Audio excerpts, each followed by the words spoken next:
What's up, everybody? It's your boy Effie with Any Action Sportscast, here to go over UFC Tampa. Colby Covington was walking Buckley. This is the last card of the year for the UFC. The last time we have fights until next year.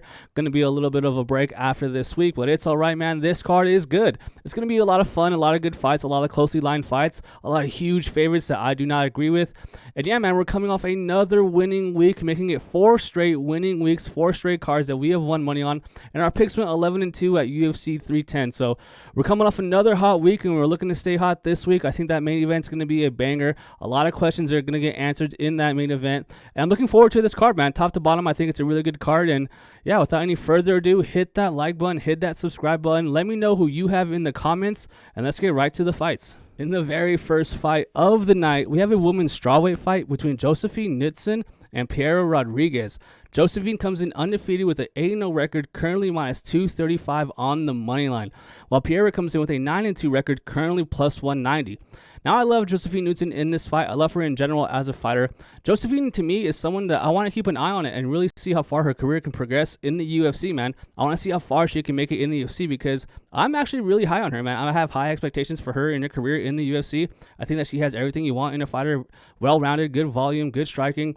And very dangerous on the feet, man. If you watch her striking, she's polished, man. She's very clean, can throw out of both stances, good footwork. And what I really like about her is her speed, man. Her ability to mix in her kicks with her punches is very clean, man. I'm very high on Josefine as a striker. On the other side, you have Piera Rodriguez, who I only see her winning this fight, you know, if she can grapple, if she can get control time, control minutes, and then on the feet land the more significant shots. I don't think that she's going to have enough volume to keep up and keep pace with Josefine.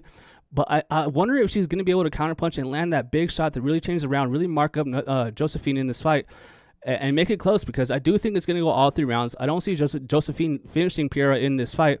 And at that point, you're leaving it up to the judges. So I don't love minus 235. I would rather lay Josephine's win via decision prop, but those odds aren't out yet, because I do think you can get a better price, and I do think it goes all 3 rounds, and I do think that Josefine does enough to win, man. So give me Josefine to take this on the judges' scorecards. I'm going to go with a unanimous decision to start the night for Josefine Knutsson. And up next, we have a bantamweight fight. This fight between Davey Grant and Ramon Taveras. Grant comes in with a 15-7 record, currently minus 105 on the money line, while Ramon Taveras comes in with a 10-2 record, currently minus 115. Now, maybe 2 or 3 years ago, I'd be picking Davey Grant in this fight. But, man, at this point, to me, he's just too worn down, man. He has too many fight miles on his body. And he's 38, in general. So he's getting up there in age. A 38-year-old here versus a 30-year-old dangerous striker in Taveras. Man, Taveras is dangerous on the feet. He is quick and he can land damage. But I do give the grappling upside here to Davey Grant. I definitely expect him to try to wrestle in this fight. But to me, Ramon strikes me as a person that will be too athletic, too strong, and too quick with the sprawls here to get taken down for 2 rounds or even get submitted in this fight by Davey Grant. I think that Ramon Taveras at some point will hurt Davey Grant in this fight. But man, Davey Grant has the experience on his side. He has the grappling upside, on his side. But I just don't think it will be enough, man. Like I said, maybe a few years ago, I'd be picking Davey Grant. But at this point in his career, I don't think he has enough to beat someone like Ramon Taveras. I think Taveras' speed is too dangerous. And I think he's going to hurt Davey Grant in this fight. So I'm going with the younger guy here, the younger prospect, you can say. And I'm going with Ramon Taveras here to get a finish. I think that he knocks out Davey Grant at some point in this fight. So for me, my pick in this fight will be Ramon Taveras to win this fight via knockout. And up next, we have a women's flyweight fight between Miranda Maverick and Jamey-Lyn Horth. Maverick comes in with a 16-5 record, currently minus 525 on the money line. Huge favorite. And then Jamey-Lyn Horth on the other side comes in with a 7-1 record, currently plus 360. Now, it's crazy, man. The gambling market loves some Miranda Maverick, man. Every time she fights, I feel like she's a huge favorite. She obviously has that grappling, that wrestling, in her back pocket, but her strike has been developing. She has crazy volume at times where she's the one pushing forward, and she's pretty relentless, man. I feel like she had a really high, I guess, expectations, you can say, in the beginning part of her career. But has since dwindled, and I wonder if she can't out-grapple someone, like how does that fight develop? In this fight, if she can't get Jamey-Lyn Horth down and it becomes a 15-minute striking fight where Miranda is looking a little bit slow and flat-footed, I think that Jamey-Lyn Horth can make this look closer than plus 360. But I'm not picking her, man. No shot. I do think that Miranda Maverick will look like a rival favorite, just for the fact that I do think she will be able to get Lyn Horth down. I don't see Miranda Maverick getting stuffed on too many takedowns in this fight, but once she does get Lyn Horth down, man, she's going to be passing her guard. She's basically going to be doing whatever she wants to Jamey-Lyn Horth on the mat, or at least I think so. So for that reason, I'm going with a ground and pound finish, man. I think Miranda Maverick at some point gets to mount, or at least gets the back of Jamey-Lyn Horth while they're on the mat, and from there lands damage. So I'm going with Miranda Maverick to ground and pound Jamey-Lyn Horth out in that second round. Now up next, we have a featherweight fight. Interesting because one fighter is going up. We have a featherweight fight between Miles Johns and Felipe Lima. Johns comes in with a 15-2 record, currently plus 210 on the money line, while Felipe Lima comes in with a 13-1 record, currently minus 260. Now, I'll start with Miles Johns here on the left side of your screen. Miles John is a bantamweight, so I'm wondering why he's going up to featherweight. I haven't been able to find a reason why. Maybe he just, has had enough of that weight cut, or I don't even know if this is a short notice fight for him. I couldn't see, in Felipe's original, schedule who he's supposed to fight. But regardless, he's going up, right? He's going to be the smaller guy. Felipe Lima here in this fight. Obviously the guy coming in on short notice in his last fight where he got the submission win, late in round 3. And, man, he looked good. Felipe Lima, this will only be his second fight in the UFC. But even if you just watch his tape outside the UFC, you can tell this guy is good. He is very fast. He's a good grappler, good speed on his entries with his takedowns, and obviously very good submission finishes. Like, this guy is dangerous on the mat. And on the feet, he's no slouch either. Very good speed, tight boxing, crisp striking.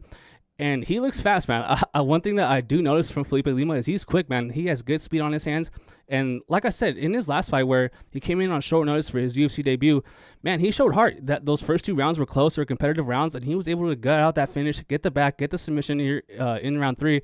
And he looked good. I believe he was an underdog in that fight, taking that fight on short notice, and he still got the win. So it's one of those things where a guy comes in outside the UFC, comes in on short notice and looks good, gets a finish, and now I feel like everyone's expecting a lot from him. He's going to be good. He obviously is young, 26 years old, and he's proven, to be able to handle the UFC level caliber fighter. So a lot of experience actually before coming to the UFC.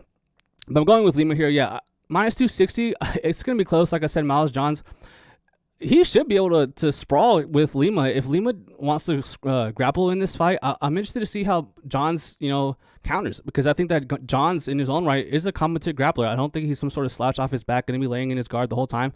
I think he's going to be active, looking for sweeps, trying to get up, and then from there make it interesting on the feet and really pressure Lima into a firefight. But I think that Lima's going to catch him. I think he does take him down. But I'm actually going to go with the decision here. I think that Felipe Lima wins a decision here. It's going to be a good fight, but at minus 260, someone that's a little bit too unproven for me. Who knows? Maybe this looks like the lowest, most valuable play of the night. Maybe Felipe Lima comes in and makes it look easy, but man, bigger guy here, probably has the grappling upside. I'm going with Felipe Lima to edge out a decision in that fight. Ooh, and up next, we have a banger of a featherweight fight between Sean Woodson and Fernando Padilla. Woodson comes in with a 12-1-1 record, currently minus 160 on the money line, while Fernando Padilla comes in 16-5 with the plus 135 money line. Now, what's interesting about this fight is these guys are huge, man. 6'2" and 6'1" at 145 pounds, man. That's crazy. 2 of the tallest featherweights you'll ever see, really. And now they paired them up, so that's great matchmaking here. I think it's going to be interesting. For me, Sean Woodson really has, taking advantage of guys that can strike with his, frame, man. This guy is so long. He's like Slender Man. Just look at right here on the left side of your screen. His legs go up all the way to his chest, pretty much, to the longest legs in the UFC. But he can keep you at range, man. He prods you with that front kick. He can really slam your leg, the lead leg. And it's just hard to reach him. For these smaller guys, they can't really close the pocket, get in tight range, and land damage on Sean Woodson. Whereas now he has someone with a bigger frame. He has to deal with another guy that's equally as tall as him and can strike, man. Fernando Padilla hits hard, man. This guy has very good power. Not the best output. I think that Sean Woodson probably will have the more volume in this fight. Even though right here it says he lands 1 strike less per minute than Fernando Padilla, but we have more of a sample size here from Sean Woodson, obviously in the UFC longer. I'm going with the underdog here. My first underdog shot of the night. I'm going with Fernando Padilla to hurt Sean Woodson and win a decision. I think that he can land the more damaging strikes, and I'm interested to see how Sean Woodson finally handles someone with a similar frame. Like I said, he's obviously fighting guys at 145 that are just way smaller than him. So finally, he's going to get tested at someone that's tall and long, just like him. So I expect this to be a very good fight. I'm going with the underdog here at plus 135. Give me Fernando Padilla to win that fight via decision. Up next, we have a lightweight fight between Joel Alvarez and Drakkar Klose. Alvarez comes in with a 21-3 record, currently minus 425 on the money line, while Klose comes in with a 15-2-1 record, currently plus 315. Going with the favorite here, man, minus 425, that's hard to get behind, man. You put that in your parlay with Miranda Maverick, you're still probably looking at minus 250, minus 255, something like that. But I think he's going to win here, man. Drakkar Klose, to me, he's worn down, man. I know he's only 36 years old, but man, he is not reacting well to shots. He's getting hurt bad. And Joel Alvarez is freaking dangerous, guys. He's a very good grappler and a very good striker. He's obviously 6'3" at 155. He's gonna be hard for anyone to deal with, man. It's funny, we just talked about the Sean Woodson fight where both guys are 6'2" and 6'1" at 145. Joel Alvarez is 6'3" at 155. Just crazy, man. Crazy frame for the division. I do wonder about his durability, but man, so far the guys that have been able to beat Joel Alvarez in the UFC are nothing but the top level guys, man. Arman Tazukrian and Ismagulov, man. Those are high level guys. And other than that, if you're not those, caliber of a fighter, like if you're not that level caliber of a fighter, man, you're getting smoked by Joel Alvarez. Joel Alvarez can ground and pound you. He can submit you. He can knock you out on the feet. He can knee you. Man, he's dangerous. He's hard to deal with. Like any which way, he can really hurt you and be safe in the fight and have it go his way. Like I said, Drakkar Klose at this point is too worn down. I don't see him out grappling Joel Alvarez. If Klose wants to take down Alvarez, I think that he gets submitted. And if he wants to strike with Joel Alvarez, I think he's getting knocked out. So for me, I'm going inside the distance here. Joel Alvarez at some point will finish Drakkar Klose, in my opinion. And I'm going with a third round or second round submission. I think he does take the back, choke out Drakkar Klose in this fight. And up next, we have a lightweight fight between Michael Johnson and Ottman Azaitar. Johnson comes in with a 23-19 record, currently minus 210 on the money line. Ottman Azaitar comes in with a 13-2 record, currently plus 175. Now, dang, earlier today, Michael Johnson was like minus 180. And to see him at minus 210, so in the last few hours, a ton of money must have come in on Michael Johnson here. And man, when I looked at this fight, for one, I thought it was going to be a close fight. And, well, I shouldn't say that because I can see either fighter making this look super easy, so I wouldn't be shocked if it doesn't look like a close fight. But for me, gambling-wise, it's more toward 50-50 because for different reasons. Michael Johnson, way better fighter. He is a better fighter in this fight. More experience, better overall as a fighter, better striking, better grappling, and more proven, right?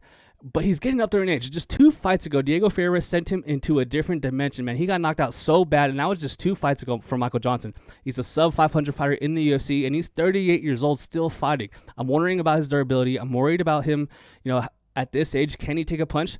And that's a big red flag in this fight because he's fighting someone that basically, in my opinion, can only win via knockout. I don't see Ottman Azaitar piecing apart Michael Johnson and winning a decision because I don't think he's quick enough to keep up with Michael Johnson on the feet. I don't think he throws enough volume that will land on Michael Johnson in this fight to win a 3-round fight. I think that Ottman needs a finish. I think that he needs to knock out Michael Johnson early in this fight. And man, he can do it. Basically, the only thing that Ottman Azaitar does well is land in the pocket in crazy exchanges. If you get into an extended exchange with this guy and just throw down in the pocket, you're giving him the best chance because other than that, I don't think he has the footwork, the speed, the striking technicality to, pick his shots and win a 15-minute fight and put together an entire game plan over 15 minutes because I think he's just so reliant on that finish, on that one punch. And I think that as long as Michael Johnson can avoid that and not get knocked out, he's going to win this fight. Like I said, I do believe he's a better fighter. It's just that he's so old and that durability is worrisome. So I'm going with Michael Johnson to win this fight, but this is one of the fights I'm least confident about for that reason. Like I said, he's getting up there in age. That durability is a question, and Ottman hits hard. I'll give him that. I don't think Ottman's a very good fighter at all, but I do know that he hits hard. So I will give him his respect there. I know he's a dangerous, opponent here, but I'm going with Michael Johnson. I'm going with Michael Johnson via decision. And up next, the very first fight on the main card, we have Navajo Stirling versus Tuco Tokkos. Navajo comes in 5-0, undefeated, currently minus 725 on the money line. Crazy favorite. While Tuco comes in 10-4 record, currently plus 450. Now, I think Navajo Stirling is going to win this fight. Don't get me wrong. The guy on the left side of your screen, I am picking the favorite to win this fight. And it's more so, I'm high on him as a fighter, as a prospect, making his debut here. But more so, I'm also low on Tuco's. Man, he looked horrible in his last fight against Omar Sy. He came in, and I don't know if he was sick or what happened because he looked horrible. He looked slow. He looked drained. He looked bad. He looked really, really bad. If you were to just watch that one particular fight, you would think this guy's a complete bum.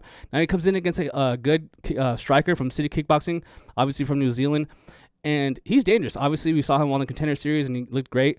But the fact that one thing that struck me about watching him fight is he's very precise, right? He wants that clean counter shot. He wants that perfect shot, and he gets it, man. Don't get me wrong. This guy definitely doesn't throw a lot early in fights. He wants to read you. He wants to see your reactions. He wants to throw feints, which a lot of the City Kickboxing guys do. And it works for him, man. Like, he's eventually landing that shot he wants to land. And like I said, he's very cerebral. He likes to think about his shots before he throws them. And he's in a rush. He's not going to, put himself in bad positions to lose. He's undefeated. He wants to stay undefeated here. And I'm expecting the UFC to pretty much give him a layup. Like I said, in his last fight, Tokkos looked so bad that I think the UFC thought, you know what, he's probably going to have one or two more fights in the UFC. How do we, get the most out of this guy's contract who probably won't be in the UFC in, a couple years? Let's give him a young up-and-coming prospect here to put on a highlight reel. So I'm going with Navajo. Knockout round 1. And, man, I think it's going to be exciting. So I'm excited to see how Stirling fares in the UFC at against higher-level caliber opponents. But I do think that this one is a little bit of a layup. Give me Navajo Stirling, highlight reel knockout round 1. And up next, banger of a fight. Honestly, probably the fight of the night. We have a bantamweight fight between Adrian Yanez and Daniel Marcos. Yanez comes in with a 17-5 record, currently plus 165 on the money line, while Marcos comes in undefeated, 16-0, currently minus 195. Now, man, when I looked at this fight, I thought for sure I was going to be going with Yanez. I was pretty confident in him. I was kind of surprised to see the line is where it is. But then I watched Daniel Marcos' tape, and, man, I'm worried for Adrian in this fight. I'm going with Marcos in this fight at minus 200.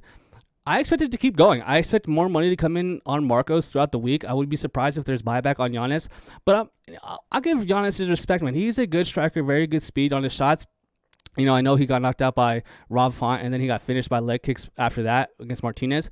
So in 2 fights, recently, not the most recent one, but 2 of them before that, he got finished, and I feel like his stock took a real big hit. We see this often in the UFC, especially in the gambling markets, where people really just throw you away. Like you don't perform well 1 or 2 fights, you have a bad run, and people kind of just forget about you, and then you forget all the good things you ever did for them. Forget all the fights you won for them and cash all their bets. Like, they forget about that stuff. So I'm not throwing Yanez away. I think he has enough heart and enough experience here to make this close, but Marcos is a dangerous striker, guys. He is quick, he is long, he is diverse, he's very well-rounded. I don't think that he should have won the Davey Grant fight via split decision. I thought that he lost that fight. But since then, man, that was years ago. He's looked good, man. In his last fight, he absolutely looked like $1 million. He was flowing in there. And this one's going to be a war, man. We have the old gloves back, I should say, for the UFC. So it should be exciting to see how both guys' durability holds up in this fight. But I'm going with the undefeated fighter here. I'm going with Marcos to win this fight. But like I said, I expected this line to be closer. So to see where it is now, I wouldn't mind anyone taking a value dog shot here on Yanez, but I don't think it's going to happen. I think that Marcos wins this fight either at some point finishing Yanez or just winning a decision, landing more damage throughout the fight. So give me Marcos to win a striking fight in this fight. Give me Marcos via decision. Now, up next, you have a light heavyweight fight between Vitor Petrino and Dustin Jacoby. Petrino comes in with an 11-1 record, currently minus 330 on the money line. Dustin Jacoby comes in with a 19-9-1 record, currently plus 225. Now, it sucks for my boy Dustin Jacoby, man. I'm a big fan. I'm probably one of the biggest Dustin Jacoby fans out there. And it really sucks because he's fell on hard times, man. 1-4 in his last fight. He's getting finished left and right. His durability has completely left him. And it's tough because he's getting a straight killer in this fight. Vitor Petrino, in his last fight, dropped the ball big time against Anthony Smith. He got submitted, and he just, in my opinion, made a mistake. Made a low fight IQ mistake. Got caught in a submission against, Anthony Smith. And it's crazy to see Smith, win that fight. I feel like if they ran it back, 10 times, it's close, man. I don't think Petrino should have been a huge favorite that he was that night. And again, Petrino comes in as a big favorite. So it's kind of funny to see Petrino go in against Anthony Smith, be a huge favorite, lose, get submitted, get finished, and come back, and then still be a huge favorite again in his next fight. So, people still thinking that he's going to, come through here, expecting him to bounce back here. But, man, Dustin's a good striker. Obviously, he has that kickboxing background. That's where he comes from. He has that metal rod in his left forearm where he got hurt earlier in his career, but now he has a steel rod in his left arm. So I think that Dustin Jacoby has enough striking to make this close, but he's going to have to knock out Petrino, man. Petrino is dangerous, and I think that he can catch Dustin. Man, I really want to go with Dustin Jacoby here as an underdog, especially because of how wide this line is, but I just don't think that I can trust his durability. I think that durability has been cracked, and at this point, it's almost like a snowfall. It's like an avalanche. It's building and building and building, only getting worse. He's getting a killer in this fight. The UFC saw what happened against Anthony Smith. Too big of a jump too early for Vitor. Now they're giving him someone more toward his level that he can handle in a fight where I definitely do not think Dustin Jacoby is going to wrestle. I don't think that a submission threat or a wrestling threat presents itself here with Dustin Jacoby. I think that Petrino knows this. I think the UFC knows this. I think they're expecting a striking fight where Petrino lands first, has better speed, has more power, and knocks out a guy whose durability isn't there. So give me Vitor Petrino to win that fight via knockout round 2. And up next was a banger of a fight, another really good fight. another contender for fight of the night. We have a flyweight fight between Manel Kape and Bruno Silva. Manel comes in with a 19-7 record, currently minus 380 on the money line, while Bruno Silva comes in with a 14-5-2 record, currently plus 280 on the money line. Now, obviously, guys, Manel is a better fighter. He is super good, super high level, probably should be fighting for the belt soon. And honestly, probably getting a step down in competition compared to his last opponent, Mokaev, who's only a grappler and absolutely has no striking threat. But man, Bruno Silva is dangerous, guys. Do not sleep on Bruno Silva via knockout. Do not sleep on him catching Kape in this fight, because to me, Bruno Silva is a short, compact striker that is very clean in the pocket. When you get into extended striking exchanges, you're leaving yourself at danger to get hooked by this guy. He has a clean check left hook, a clean, right hand, and he is compact. He is short in the pocket. He is very quick. Good speed and decent grappling. So do I expect Bruno Silva to grapple Manel Kape at some point in this fight? I do. But I just can't go against Manel because I think that he's too athletic, too strong, too quick, too fast, too dangerous on the feet to get caught by Bruno Silva. Like I said, I know Bruno Silva, has his best moments in extended exchanges, but Manel Kape is not someone that you want to do that with, man. Manel Kape is very fast. He can go to the body, he can go up top, and he can mix it up, man. And he has also shown someone that has had lapse of judgments, fight IQ wise. But I think that since he had those moments early in his career, he was, he came to the UFC, he was slipping and sliding all over the octagon. He was blaming the octagon for being slippery, and that's why he couldn't get the finish. Or he was just very out there. He's making very weird decisions in his fights. But since then, he's corrected that. He's shown more poise, more composure, and especially in his last fight against freaking Mokaev, where it was just defending a takedown pretty much for 15 straight minutes. In this fight, it won't be that. It'll be a pretty regular MMA fight where Bruno Silva is dangerous everywhere.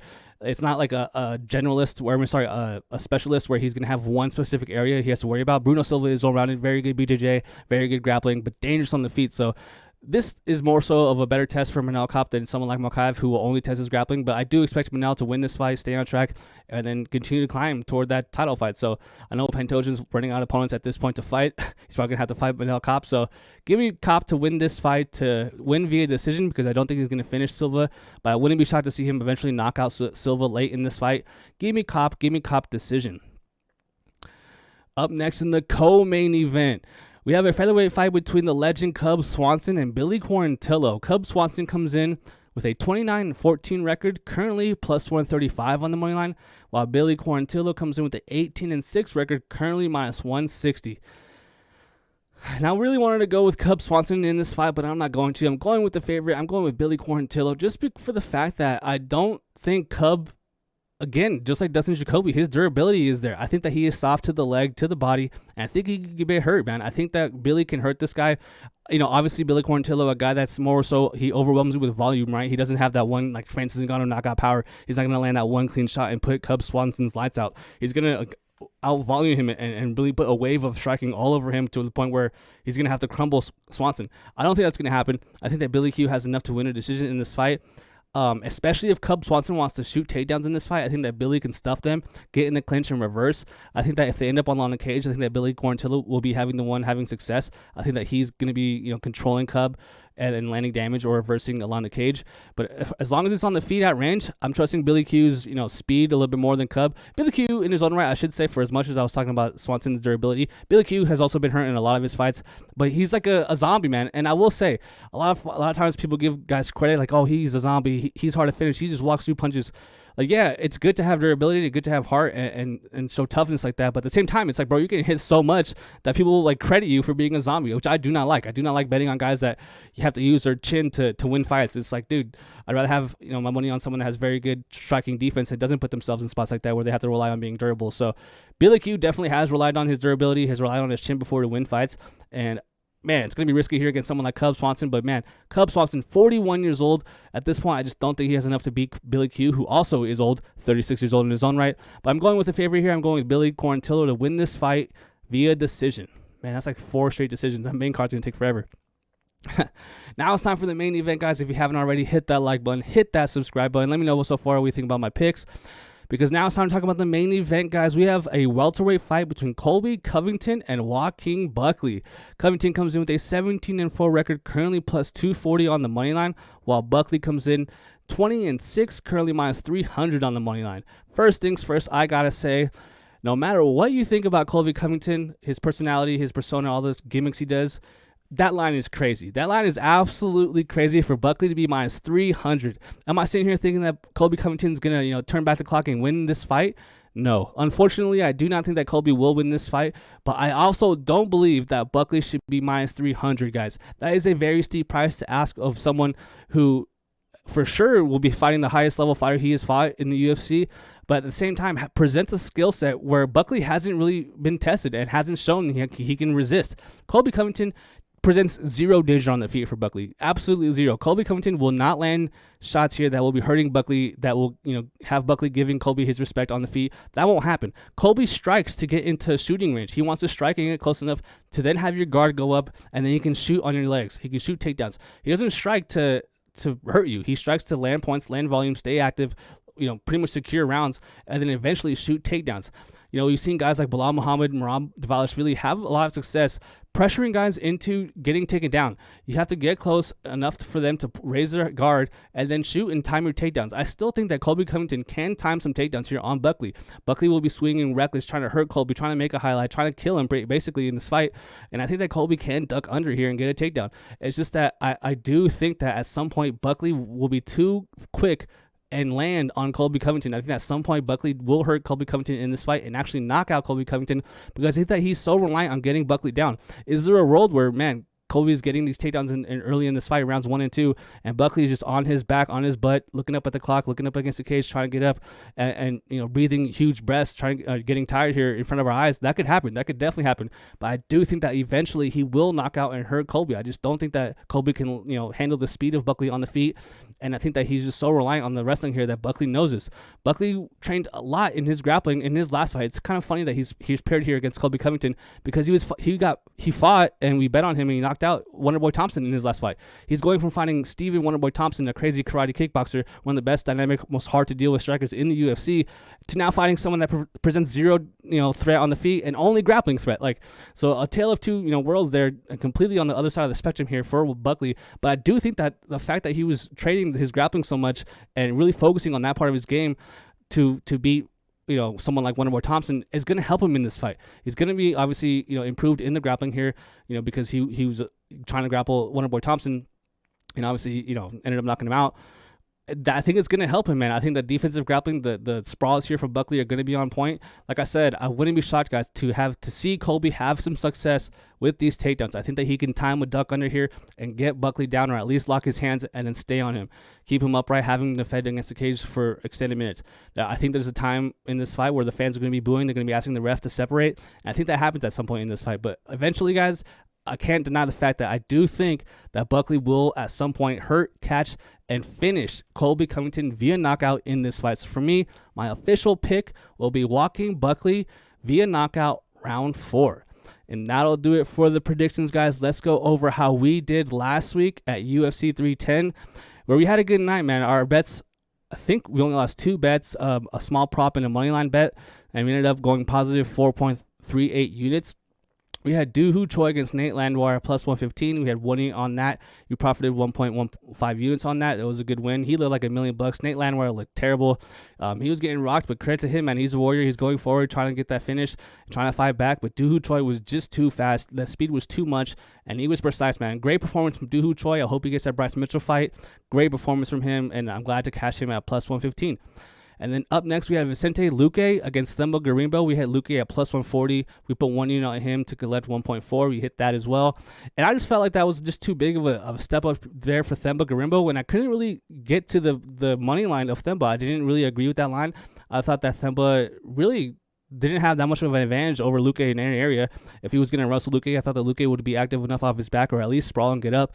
And on the feet, I really didn't think that he would really challenge Luque. And sure enough, he gets hurt, rocked, gets submitted immediately when the fight starts. So that was a no-sweat win. Felt great. Probably should have bet more on Luque. And too big of a step up there for Themba. So, yeah, Luque comes in at plus 140, and that was a great win. So that was good. After that, we had Randy Brown against Brian Battle. And this one hurt, man. We had Randy Brown at plus 190. We put 1 unit on him, and we lost this bet. It went to split decision. Brian Battle came in, missed weight by 4 pounds. And even with that, I thought that Randy Brown did enough to win. I don't think it was a robbery or anything like that. It was just one of those close fights where neither guy really edged it out. But I thought that when the decision was going to come in, I thought that we had it. I thought that Randy Brown was going to win. Goes to Ryan battle. And to me, it's just frustrating to lose a split decision to a guy that missed weight by 4 pounds. But that's the game, man. So, we got to eat that loss. We lost 1 unit on that at plus 190. But, man, split decision at plus 190, I'll take that any single day. And then we had a parlay, our biggest bet of the night. We had a Dominic Reyes and Shavkat Rakhmonov parlayed at minus 153. We put 3.15 units on that to collect 2. And yeah, man, Reyes basically got a free win against Anthony Smith. Anthony Smith at one point in that fight put his hands down and basically was like, punch me in the face to Dominic Reyes. And Dominic Reyes was like, all right, and landed like 8 straight jabs against Anthony Smith. Anthony Smith eventually ends up in the fetal position like he always does. And Reyes gets that finish in that second round. Very weird win, very weird fight in general, but easy no sweat win. So that felt great. Dominic Reyes gets a knockout there. And after that, Shavkat Rakhmonov puts on the greatest sweat of all time. Goes 5 rounds against Ian Gary. Can't take him down all fight. Absolutely crazy. Almost gets submitted in that 5th round. But he holds on, man. What a great, showing of submission defense. Fought the hand, stayed calm, tucked his chin. And Ian Gary, again, could not finish the rear naked choke over his second straight opponent. So that was a big-time sweat. He did not look minus 350 at all. But sure enough, he gets the win, and we cash our bet, collect 2 units there. Then I had Movsar Evloev inside the distance at plus 375 for a quarter unit. This was a small sprinkle shot. And it was a small sprinkle shot because, Movsar doesn't finish anyone. He probably couldn't even finish a sandwich. But I just thought that the grappling, I was like, my theory was I wouldn't be shocked to see him catch a sub here just for the amount of scrambles that Stirling and him were going to have, which they ended up having. And maybe even a ground and pound finish. I just kind of played it safe there at plus 375. I only put a quarter unit on it. But I did think that it was more so going to be submission. And obviously it didn't happen. That was a great fight, a very close fight. And I did think he won that fight. So, yeah, really good fight. Tough to lose a quarter unit there, but it was a sprinkle, so not that bad. Then we had Bryce Mitchell versus Con Gracie under 2.5 rounds at plus 205 for a half unit to collect 1, and we cashed that as well. Man, I wish I would have bet more on that because it was easy, man. I mean, I shouldn't say easy. It was really close to not hitting, but I just felt like Kron really presents no threat. He was just going to pull a guard, which he did, and ended up getting knocked out for it. And I felt like either he was going to submit Bryce Mitchell for being over-aggressive or Bryce Mitchell was going to ground and pound him out. And that's exactly what happened. So great elbow there from Bryce Mitchell. Great win for us, and we collected 1 unit on that. So in total, UFC 310, we collected 4.38 units, and it was a great night. 4 winning nights in a row, and it's good, man. So I'm trying to stay hot. Thank you so much for watching the video, and I'll see you guys next week. Peace.